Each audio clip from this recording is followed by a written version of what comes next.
Well, who in the hell would have ever thought that J.J. Watt was going to sign with the Arizona Cardinals?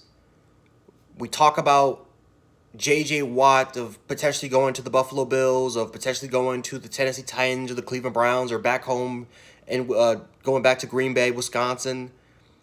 No one ever expected him to go to Arizona. To be honest with you, I had to do some digging. I had to do some research because when I heard the rumor that J.J. Watt was going to sign with the Arizona Cardinals a day yesterday, I heard the rumor that he was going to sign with them yesterday. It just didn't really make any sense to me. Um, up until I really saw DeAndre Hopkins tweet when he pretty much said, "Hey, let's finish what we started, bro." And he was tweeting at JJ Watt this, and then I'm like, okay, you know what? It's starting to make a little bit more sense. DeAndre Hopkins is a former teammate. He's a close friend of JJ Watt. DeAndre Hopkins probably texted him, called him a bunch of times during this process, and maybe was able to convince JJ Watt. Obviously, the Cardinals organization were definitely in tabs with JJ Watt and his team. During the release of J.J. Watt from the Houston Texans. So yeah, the Cardinals definitely played a huge factor into getting J.J. Watt and definitely DeAndre Hopkins and probably some other guys there too. Probably some other guys that everybody go out there and reach him.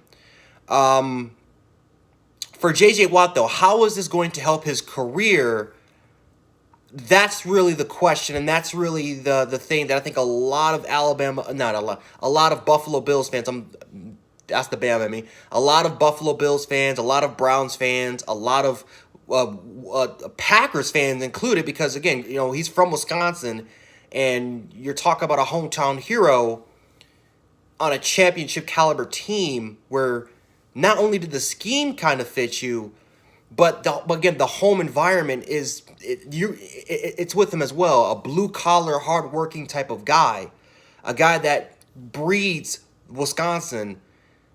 He's now in a place that not a lot of people saw him going to. And that's Arizona. I probably can't even imagine J.J. Watt in an Arizona Cardinals uniform.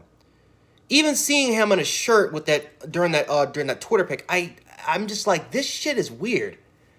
This shit looks really weird. But J.J. Watt, he's an Arizona Cardinal now. It's expected that it's going to be a 2-year, $31 million deal. $23 million is guaranteed. So obviously that probably has to play a huge part as well. As definitely the money in the contract. Even though I never would have expected J.J. Watt to be a money type of guy. Who knows, what teams talked to J.J. Watt and what they were offering him.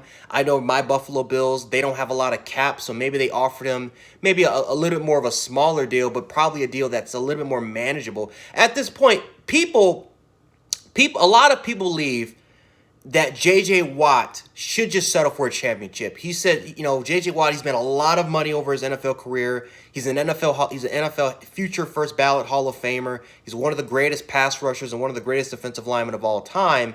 And going to belonging to an organization like the Houston Texans, everyone thought that, okay, you left that toxic mess. Now he's going to be going to a championship caliber team. He's 31, going to be 32 years of age this season. How many years left of playing at a high level does he have? I mean, he had a career low 5 sacks. He's nearing the end of his prime, or if not, he's probably, his prime is probably already gone. And he's a really, really good player, but not the player that we're used to seeing. Tampa Bay could have used his services. Again, Tennessee, Cleveland, Buffalo, Green Bay, a lot of those teams could have definitely used his services. And he chose to go to a team that went 8-8 last year.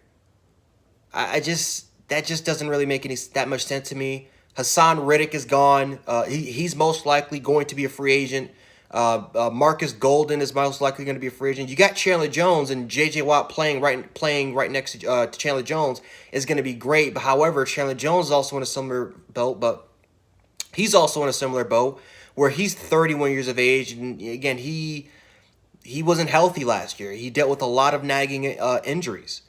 So now you're kind of dealing with two guys that are going to be 32, they're going to be around that 32 age limit, that's dealt with injuries during their career, and guys that are nearing the prime of their careers.